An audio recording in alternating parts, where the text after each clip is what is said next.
तीर्थपुर ओडिशा पूर्वतन मुख्यमंत्री नंदिन शतपथींकर बापा वर्तमान ढेंकानाल बास करुथिबा धरित्रीर संपादक तथागत शतपथींकर अजा ए पदटा को लिखिछन बला जाओ विरोध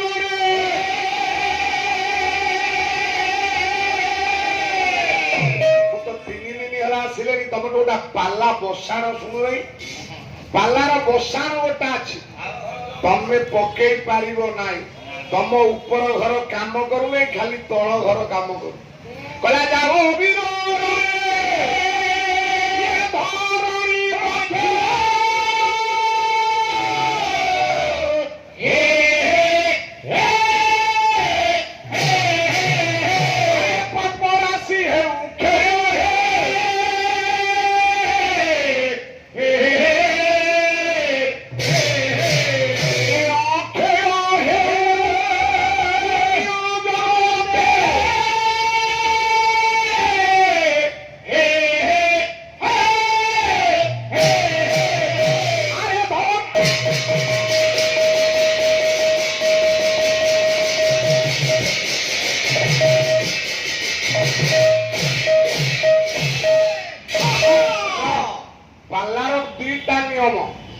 प्रथमे गोटा वंदना बोल गोटे मंगलाचरण शोक बोल कि कर न कर द्वितीय अरे अशोक भाई बाल पाचिगला दाढ़ी गुड़ा पाचिगला टंका कौन दौच रोन पाला शुण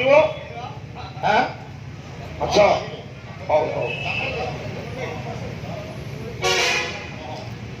भगवान सत्यनारायण महाप्रभु आपण मंगल करंतु आईतरंग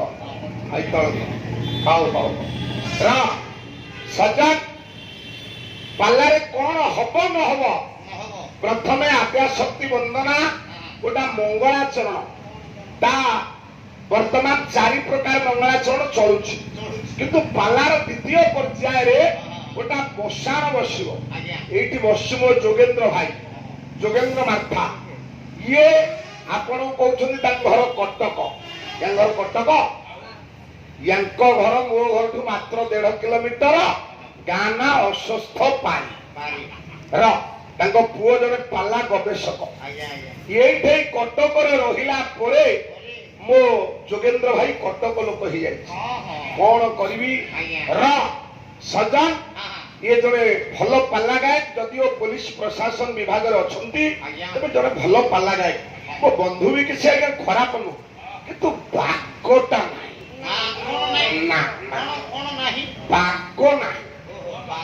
अरे पाल्ला रे गोटा बाग अच्छी ना सब काम गोटा बाग अच्छी ना ये जो वकिल हो जाऊे गोटे कला कोट पिंधिकी जाऊे गोटे खाती मारिकी जाऊे पाल्ला रे नम्रता रहा दरकार पाल्ला रे शालीनता रहा दरकार मास्टर जिते बाहर बेत खंडे ता उपस्थान खाता न नेले से मास्टर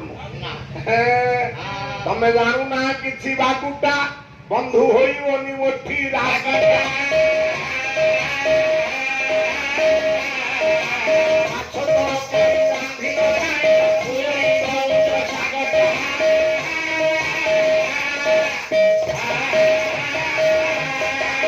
खाली हसिकिरी विपद कहले भी बंधु सियाड़े खाली पड़ुथो शेषे तब तब से प्राय भाई बंधु कहे कहीं कार नहीं चल पड़े बंधु कथा शुणी पार रमान मामान मुझे जाऊँगी सारे आरंभ कर दी आप कथा कह कौटे कि ना महाभारत युद्ध भूमि की कौटे गोटा श्लोक श्रीमद भगवत गीता गीतार प्रथम श्लोक 700 श्लोक आपण मानकर श्रीमद भगवत गीता बही अच्छी बाबूरे ये भरतिया टावर रे गोटा गीता प्रेस आपण मानकर अच्छी मत आज मो बड़ भाई मो कृष्ण भाई जाइए कहले लंबोदर बाबू जहाँ पैसा मोठू नौ सब तो बही कि घर कौन पैसा नब मुझे भाई आपण जी पैसा दिंतु आपण जी पैसा दिंतु बही किणारे मोर जा ड्रेस किणार जा पाल्ला जगत रे 100 रु ऊर्ध्व ड्रेस कार न थो किंतु मो पाखे अच्छी ପାଞ୍ଚଟା ଗଡ଼ରେଜରେ ଆପଣ ମାନଙ୍କର ପୁସ୍ତକ ମୋ ପାଖରେ ଗଚ୍ଛିତ ଅଛି। ଆଜି ଗଲି ପୁସ୍ତକ କିଣିଲି, କାଲି ଗଲି ପୁସ୍ତକ କିଣିଲି। ର ମହାଭାରତ ଯୁଦ୍ଧ ଆରମ୍ଭ ହବ। ବାବୁରେ କୋଉଠି? କହିଲା ଧର୍ମ କ୍ଷେତ୍ର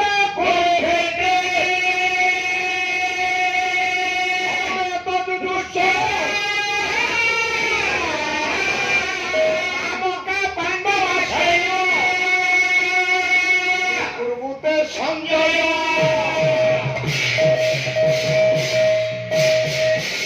ଆପଣ ମାନଙ୍କର ଏଇ ଭିତରେ ବେଲାଳ ସେନର ମୁଣ୍ଡ ସମସ୍ତେ କହନ୍ତି ଜ୍ଞାନ ବାପା ର ସତ୍ୟ ଯୁଗରେ ଗୋଟେ ମୁଣ୍ଡ କଥା କହିଲା, ତା ନାଁ ହଉଛି ରାହୁ। ରାହୁ ଭଗବାନ କାଟିଦେଲେ, ଆଜ୍ଞା ଆଜ୍ଞା ଗଣ୍ଡିଟା ହେଲା କେତୁ, ମୁଣ୍ଡଟା ହେଲା ରାହୁ। ରାହୁ ତ୍ରେତୟାରେ ଗୋଟେ ମୁଣ୍ଡ କଥା କହିଲା, ହଁ ହଁ ତା ନାଁ ହଉଛି ଇନ୍ଦ୍ରଜିତ। ଇନ୍ଦ୍ରଜିତ ମୁଣ୍ଡ କଥା କହୁଥିଲା ଆଜ୍ଞା ର ଇନ୍ଦ୍ରଜିତର ମୁଣ୍ଡ କଥା କହି ନାହିଁ।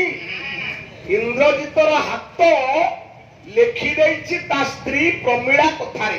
ବା ବା ବା ଇଏ କୋଟେ କହିଲେ କଥା କହିଥିଲା ବୋଲି। ର ତ୍ରେତୟା ଗଲା, ଗଲା ଦ୍ୱାପରରେ ଆଜ୍ଞା ବେଲାଳ ସେନର କଟା ମୁଣ୍ଡ କଥା କହିଲା। ଆଜ୍ଞା କେତେ ଦିନ ପରେ? କେତେ ଦିନ ନା ଆପଣ ମାନଙ୍କର ଇଏ 18 ଦିନ ପରେ ପରେ ମୁଁ ଆପଣ ମାନଙ୍କୁ ସେଇଠିକି ଯିବି। ଆଜ୍ଞା ଏବେ କଳି ଯୁଗେ ପରା ଗୋଟେ ଗୋଟା ମୁଣ୍ଡ କଥା କହିଛି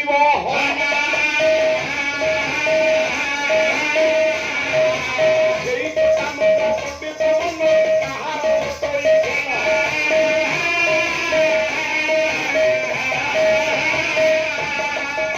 ସେ କୋଟା ମୁଣ୍ଡ ଆପଣଙ୍କର ଦିଟା କୋଟା ମୁଣ୍ଡ କଥା ମୁଁ କହିବି। ଦିଟା କଥା ବାବୁରେ ଜଣେ ହଉଛନ୍ତି ବାଂଲାଦେଶର ବାଂଲାଦେଶର ଚଣ୍ଡୀ ସାଧକ, ବା ବା ଯାଙ୍କର ନାମ ହଉଛି ବାମା ଖେପା ଋଷି, ଆଚ୍ଛା ଆଚ୍ଛା ଆଚ୍ଛା ଯିଏ ନିଜ ମୁଣ୍ଡକୁ କାଟି କାଟି ସପ୍ତଶତୀ ଚଣ୍ଡୀ ପଢି ପଢି ଦେବୀକି ବଳି ଦେଇଥିଲେ। ଆହା ହା ହା ବଳି ଦେଲା ପରେ ଦେବୀ ମାଗିଲେ, ମାଗିଲେ କହିଲେ କଣ ଚାହୁଁଛୁ? ନା ମୋ ମୁଣ୍ଡ ମୋ ପାଖରେ ଲାଗିଯାଉ। ହଁ ହଁ ସେଇ କଥା କହିଥିଲେ ବାମା ଖେପା ଋଷି ବା ବା ର। ଆଉ ଆଉ ଇଏ